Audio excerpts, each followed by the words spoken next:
It started before dawn, the kind of London morning when the fog was so thick it seemed to swallow sound itself.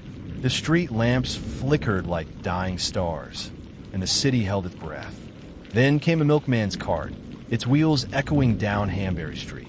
He turned the corner and froze. What he saw lying in the alley wasn't human in shape anymore. It was the sight that would end the illusion of safety in Victorian London and begin the legend of a killer who was never caught. Before I proceed with the story, hit the subscribe button to join the community, and then drop a comment right now telling us what city you're watching from. Let's see how globally this story has traveled. There, lying in the narrow alley behind number 29, was a woman. Her body was still. Her throat cut so deeply it looked almost surgical. And that moment, in the gray light of dawn, would mark the beginning of the case that changed Victorian London forever. She would later be identified as Annie Chapman, a working-class woman, 47 years old, known by her neighbors as polite, gentle, and kind.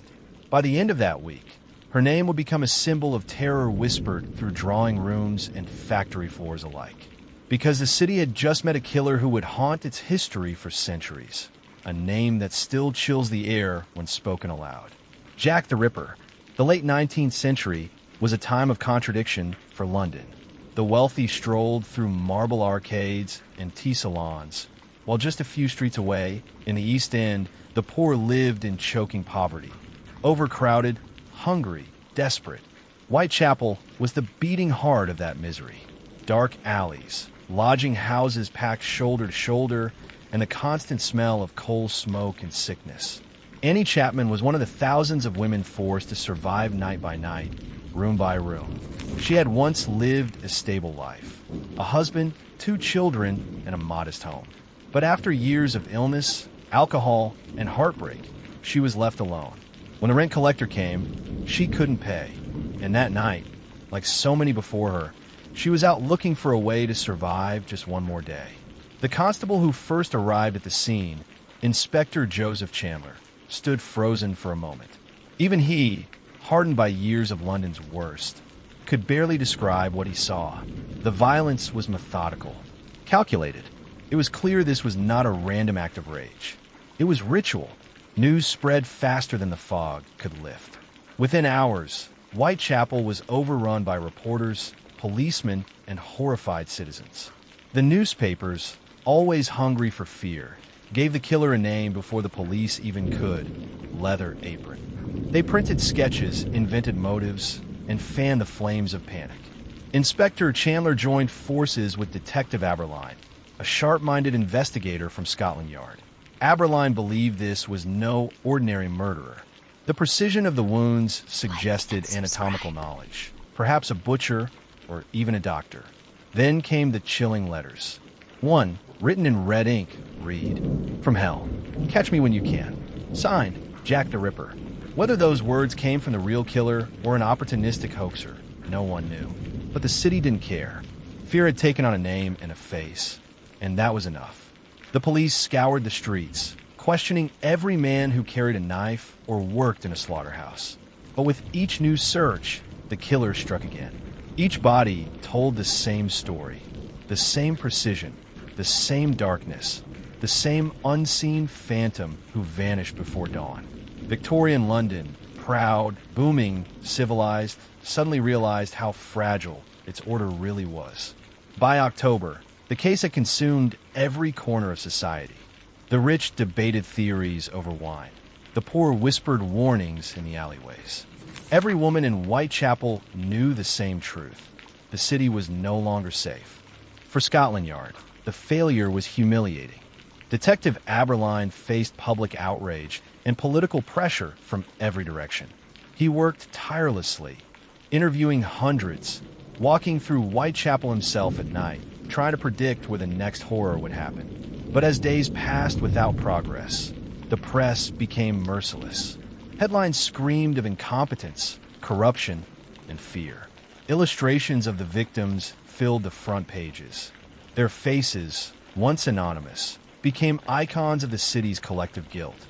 Then, one night in late autumn, the killers simply stopped. No new bodies, no letters, no clues, just silence. and that silence was almost worse. The case of the Ripper became the first true media-fueled crime.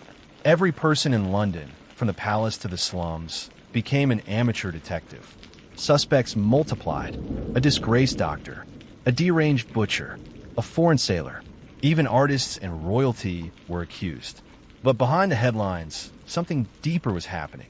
The Ripper murders forced the British government to confront what it had long ignored: the poverty, the social decay, and the complete neglect of those living in the shadows. The Whitechapel killings weren't just about one murderer. They exposed an entire system of cruelty that allowed such evil to flourish unseen. For Detective Abberline, the obsession never faded. He carried the case long after his retirement, haunted by the photographs, the letters, the faces of women who deserved far better than the world they were given. He once told a colleague, "We didn't just lose them, we lost what they represented." Every forgotten soul London buried before the Ripper ever struck. By the time the century turned, the case had become legend.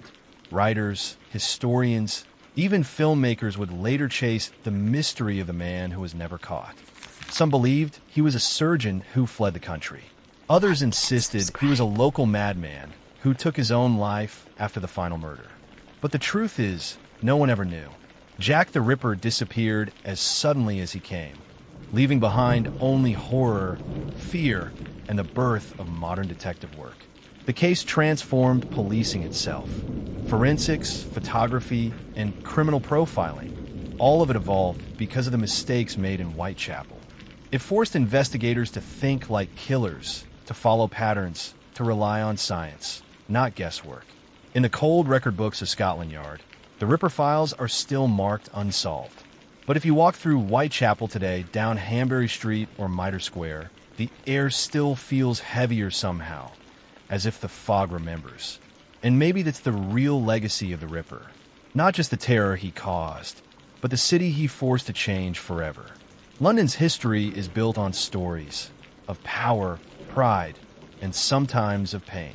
But no single story reshaped it more profoundly than the murders that began behind one quiet door on Hanbury Street. A killer whose name became myth and whose shadow still lingers in the heart of every cold case that came after. This was Trace Crime Files. Subscribe for more stories where truth is stranger than fiction, and justice is never as simple as it seems.